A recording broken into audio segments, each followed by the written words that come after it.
Sa ratsyada ng Radyo Patrol, si Patrol 45, Dexter Ganibe. Mula sa lungsod ng Makati, grupo ng mga Pinoy at mga Vietnamese na tinawag na VFA nagsagawa ng kilos protesta sa tanggapan ng konsulado ng China. Detalye sa aking pagbabalik. Punta naman tayo sa ibang mga balita.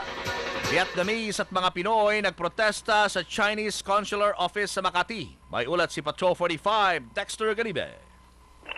Suot ang kanilang mga pawikan costume, sumugod sa tapat ng World Center Building sa Hilpuyat Avenue, Makati, kung saan matatagpuan ang Chinese Consular Office.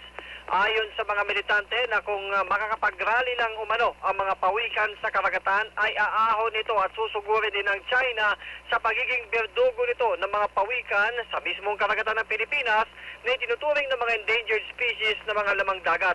Dumating naman ang mga Vietnamese na dito na nakatira sa Pilipinas, maging mga Vietnamese student para makisa sa kilos protesta at pinalakas ang loob ng mga Pinoy na wag aatrasan ang laban sa China.